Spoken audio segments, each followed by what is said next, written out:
This is Mato. This video is an introduction to an amazing chess training system called the Woodpecker Method. What is the Woodpecker Method? I'm glad you asked. The Woodpecker Method. These are the chapters: introduction, summary, instructions, easy exercises, intermediate exercises, intermediate exercises 2, intermediate exercises 3, and advanced exercises. I will just click on one of them, intermediate exercises, and there is tons of them. Tons and tons and tons and tons of awesome exercises. This is just intermediate. You scroll down and you solve them all, and your tactics will surely improve after you solve all these beautiful chess puzzles. Okay, so I'm scrolling down and scrolling down and scrolling down and scrolling down, and it stops at 476. Okay, let's go back. In this video I will just scratch the surface of this awesome training method, and I will open the summary of tactical motives.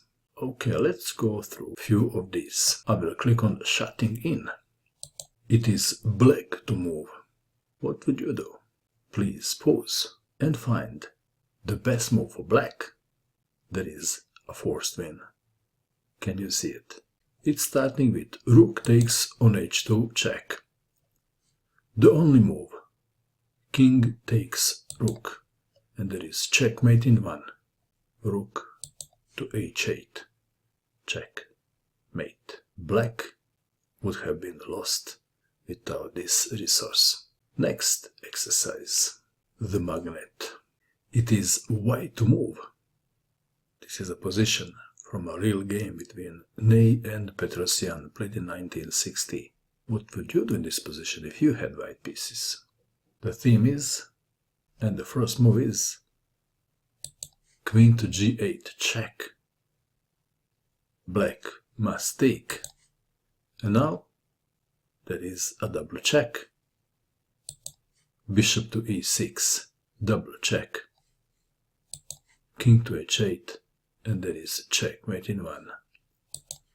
Rook to g8, checkmate. What a beauty. Next exercise. I will just scroll down so you can see all the controls here. It is black to move. What would you do? The theme is opening files, ranks or diagonals. And this particular one is opening of the diagonal. What would you do? Know that black bishop on f8 would love to go to b4. So the move is d5, winning at least a pawn. Next exercise. This theme is called gain of tempo. It is white to move, and this is a position from a real game. Play with the white pieces was Tal, and black was Mascarenas. Tal would love to bring his queen to h6 and to deliver checkmate, but the bishop is in the way. So, does this give you an idea? Tal played bishop to c7. The bishop moves with tempo and clears the way for the queen. Queen takes bishop. And now, how will you continue? Queen to h6, or maybe there is even a better move. Tal played rook to h8 check. Another example of the magnet. Black king must take the rook. Queen to h6 check. King to g8. Queen to h7 check. King to f8, and there is checkmate in one. Queen to h8 checkmate. Another ordinary day in the life of Mikhail Tal. Next page. This theme is called fork. It is black to move. This is a game between Steinitz and Minkwitz, played in Baden-Baden in 1870. Black played the move when white resigned, believe it or not. Queen to c4. White resigned in view of this continuation. Queen takes on c4. Knight to e3 check. and then black takes on c4. Next page. Discovered attack. This is a position from the game Blackburn-Steinitz, played in 1882. White to move. What would you do? Note that black queen on d7 is not defended. Does this give you a clue? Yes, the move is knight to h6, check. Discovered attack on the queen.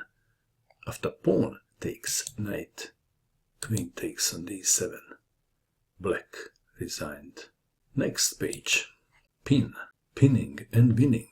This is a game between Steinitz and Du Bois, played in London in 1862. White to move. What would you do?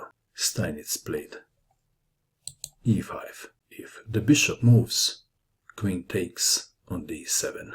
Next page. Counter threat. Black to move. White is threatening bishop takes queen. What would you do? Do you need to pause? So, the theme is counter threat. Black created a threat of his own by playing rook takes on f2, attacking white queen. Queen takes rook. Queen takes bishop check. Black reaches a queen ending with 2 extra pawns and a safe king. Black is winning. Next page. This theme is called Lifeline. This is a game between Max Euwe and Hartingsveld, played in Amsterdam in 1922. It is white to move. How would you continue? Lifeline is a theme, and the move is bishop takes on f5, rook takes on h3, bishop takes on h3, and white went on to win the game. Next page. This theme is called Stalemate. It is black to move. What would you do? How would you save the game if you had black pieces? Is it easy to find the move? Spassky, player with the black pieces, sacrificed the queen on h6, check, and this is draw. If king takes on h6, it is stalemate. Awesome. Next page. This theme is called pawn promotion. It is white to move. What would you do? If you play c7, knight takes on c7. Player with the white pieces, Gurevich, played rook to d8, check, attacking the bishop. Knight takes rook, and now c7. If the knight moves, pawn goes to c8 and promotes to queen. If the knight doesn't move, pawn takes knight, queen. Next page. This theme is called Zugzwang, and this is a game between Robert Fischer and Mark Taimanov, played in 1971. White pawn would love to go to h7, but then knight takes pawn. Player with the white pieces, Fischer, played a move, and player with the black pieces, Taimanov, resigned. And the move is king to g6. Black is in Zugzwang and has to allow the pawn to promote. The rumor says that Fischer almost didn't need pieces to win the game.